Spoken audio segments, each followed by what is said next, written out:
Hello, my name is Andrea Monje. I am an international gender and infrastructure consultant, and today I will be speaking about how inclusive infrastructure contributes to gender equality. The objective of today's talk is to present the relationship between gender and infrastructure, and how infrastructure can be designed and implemented to contribute to gender equality. In order to reach that goal, I have organized my presentation in 5 main sections. 1. Definitions. 2. The relationship between gender and infrastructure. 3. Benefits of mainstreaming gender in infrastructure. 4. Designing infrastructure projects for gender equality. And 5. Conclusions. I will start my presentation by providing a few definitions so that we can all be on the same page. What is gender equality? According to UN Women, gender equality refers to the equal rights, responsibilities, and opportunities of men and women, girls and boys. Gender equality is both a human rights principle and a precondition for sustainable development. Gender mainstreaming is a strategy for making the concerns and experiences of women as well as of men an integral part of the design, implementation, monitoring, and evaluation of policies and programs so that women and men benefit equally and inequality is not perpetuated. In the context of this presentation, when speaking about infrastructure, I'll be referring to water and sanitation, transport, and energy. Now that we have established those definitions, the first question we want to answer is what is the relationship between gender and infrastructure? The relationship between gender and infrastructure can be explained by taking into consideration two perspectives. The first perspective is how the two are related from a user side, and the second perspective from an employment side. Let's begin with users. Traditionally, infrastructure has been seen as gender neutral, meaning that when infrastructure projects are conceived, they're assumed to be equally beneficial to men and women. However, because women and men in developing countries have different infrastructure needs and priorities, they're frequently affected differently by infrastructure needs. For example, urban transport is often designed to transport people to and from employment centers.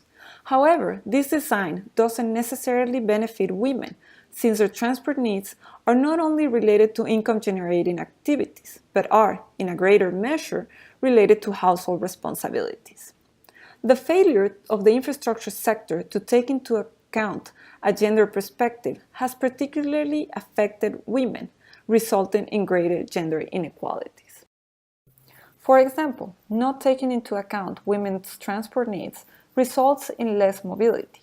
Less mobility limits women's possibility to access income-generating activities or other services provided by the city.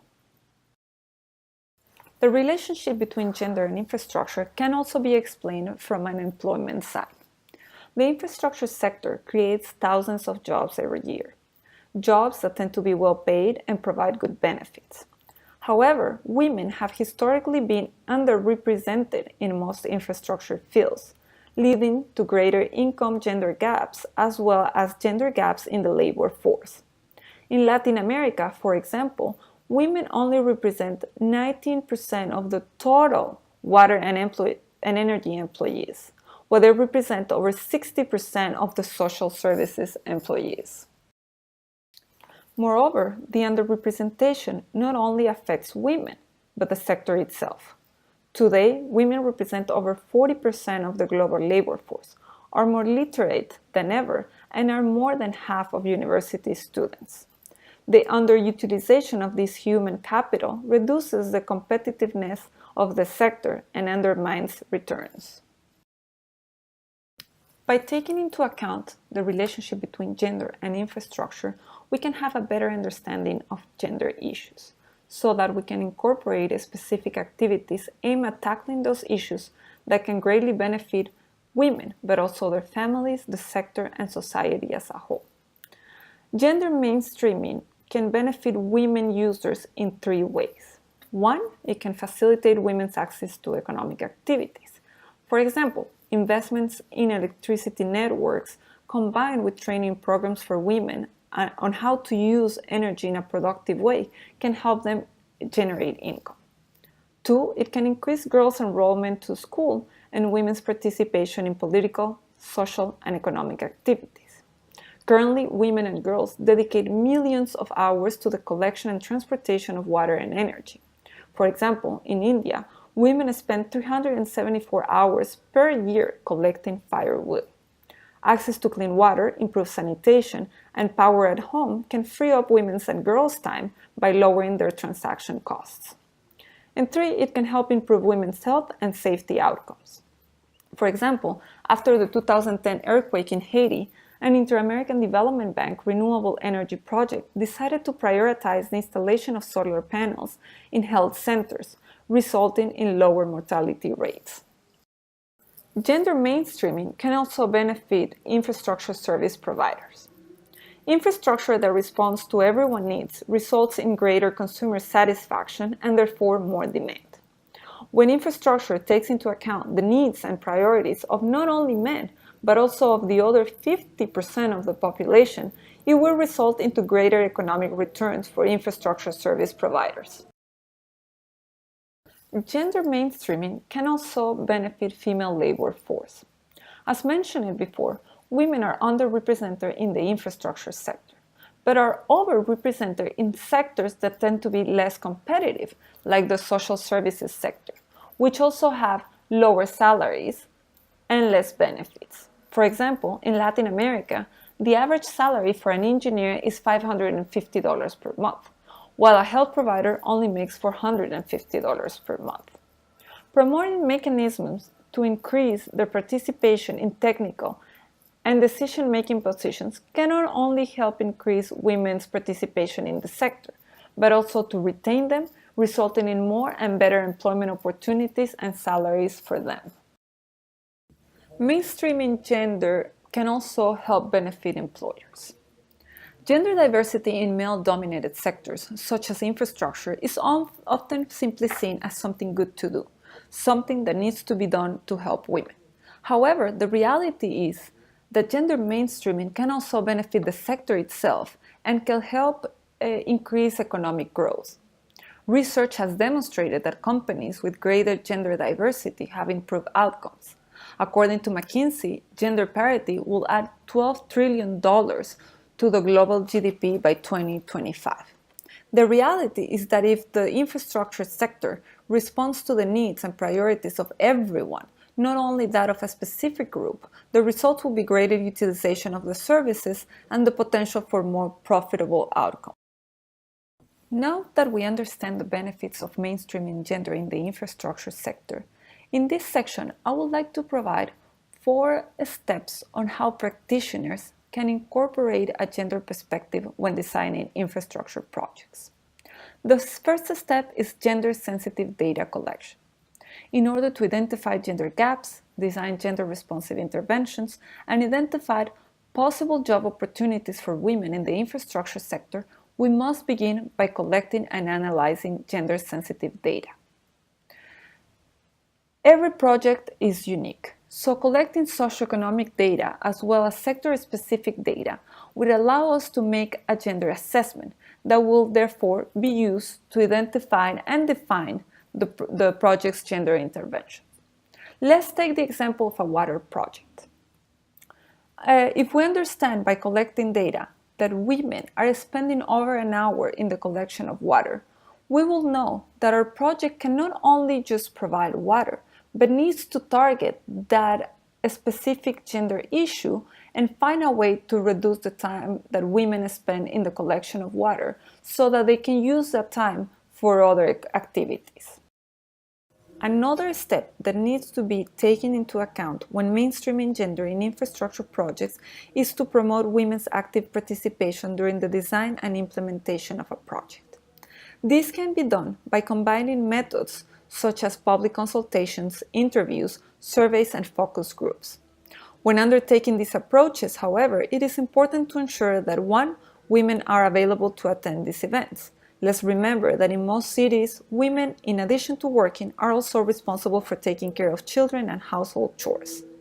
So if you can call on a focus group to meet on a Wednesday at 6 p.m., women won't probably attend the event. Another point is to ensure that women feel comfortable expressing their opinions In most of the developing world, women rarely participate in decision-making positions. So very often, when attending a town hall meeting or a public consultation, they sit in the back of the room and let the men speak.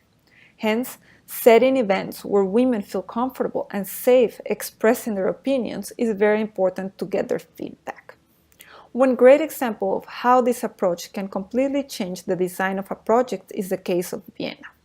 In the 2000s, Vienna decided to redesign public transportation, taking into account gender issues. To start this endeavor, they interviewed both men and women. When participants were asked about how often and why they use public transportation, most of the men fill out the questionnaires in less than 5 minutes, reporting that they use public transport twice a day to go to work in the morning and to return home at night. However, women had much more to say, not only about public transport, but also how mobility can be affected by other aspects, such as public lighting, sidewalks, trains and buses' routes and times, safety concerns, among others. This information allowed city planners to approach the project in a very different way. They realized that in order to improve women's mobility in Vienna, they needed a comprehensive approach that takes into account the transport modes in question, but also transport station, streets infrastructure, public services, and others. A third step that practitioners need to take into account when mainstreaming gender in infrastructure projects is the formation of multidisciplinary teams. Including a gender expert from the beginning of the project enables gender issues to be mainstreamed in an easier way. The reality is that an infrastructure specialist doesn't need to become a gender expert all of a sudden, but rather he can get the support of a gender specialist. A gender specialist will be familiar with the type of data and methods that need to be carried out when developing a comprehensive gender analysis. Additionally, he or she will have the experience to design gender-responsive interventions and will have the expertise to support the infrastructure team throughout all the stages of the project. A great example is the Ministry of Energy in Nicaragua, who recently created a gender unit that can provide the support needed for energy teams. Last but not least is the importance of measuring and evaluating gender-responsive interventions in the infrastructure sector. Today, impact evaluations can help us to demonstrate what works and what doesn't work when mainstreaming gender in non-traditional sectors like the infrastructure sector. However, due to the cost of implementation and the time it takes before results are available, impact evaluations in the sector are extremely scarce. In that sense, encouraging more impact evaluations focused on the infrastructure sector with a gender approach is important to consolidate the business case that infrastructure does contribute to increasing gender equality. To conclude my presentation, I would like to emphasize that more than ever, we know that there is a strong relationship between gender and infrastructure. Ignoring this relationship will result in increased gender inequalities and sustainable infrastructure and reduced competitiveness of the sector. Gender mainstreaming can help build more inclusive infrastructure that will promote gender equality. Thank you for your attention, and please do not hesitate to contact me if you have any questions through my Twitter account, which is located at the bottom of this slide.